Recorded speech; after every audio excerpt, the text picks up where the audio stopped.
government at independence was education for all. And in order to fulfill this promise, hundreds of primary and secondary schools were constructed and brought into operation.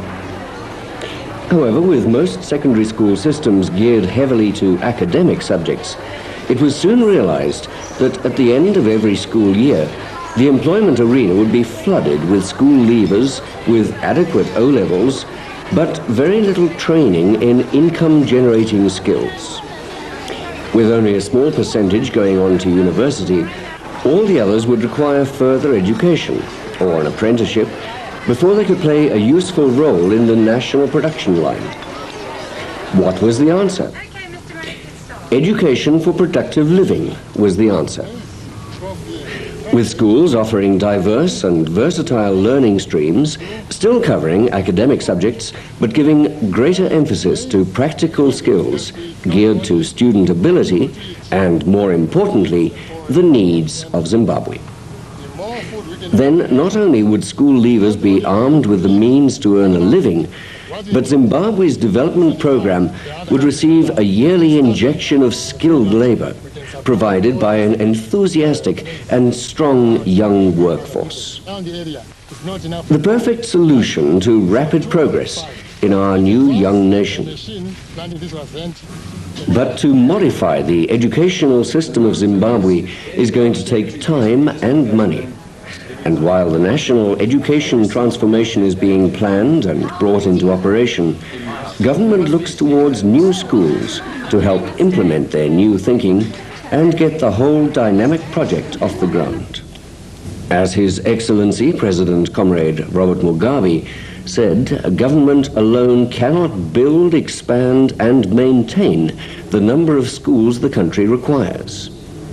If parents, the community, commerce and industry continue to work cooperatively with government, then we will surely be able to realize our national goals in the educational field. It is important to remember that the children of Zimbabwe are the future of Zimbabwe. And since independence, government has concentrated on providing them with basic health and education facilities on a national basis, spreading out to the most remote areas of Zimbabwe. However, since opening many thousands of schools over the past 5 or 6 years, it has been possible to carry out grassroots research into the most ideal school curriculum for Zimbabwean children and to the benefit of Zimbabwe. Research shows quite clearly the need for a more comprehensive secondary school system, providing academic streams for potential university students and vocational streams to equip large numbers of young people with diverse skills, enabling them to take up useful employment on leaving school. One such school that is answering the new educational needs of Zimbabwe is Watershed College, set in the serene beauty of the Marandera watershed. So how about visiting the college with me and finding out exactly how they operate?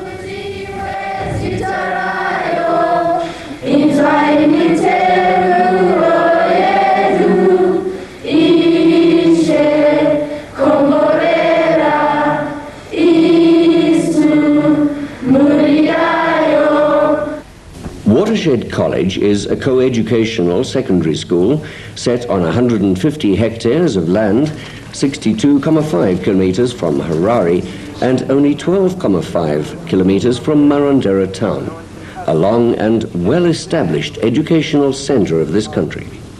2 years ago, this was wild and uncleared bush. Yet today, with the first stage of the building program completed and the second stage well advanced, 8 classrooms, 2 hostels, an admin block, kitchen and dining room designed and constructed to blend into the environment are fully operational. In fact, the architect very deliberately positioned each building within the natural woodlands so that not one indigenous tree had to be removed. Quite remarkable, until you realize that within Watershed's Education for Zimbabwe program, there is a strong commitment to the conservation of our natural resources, but more about that later.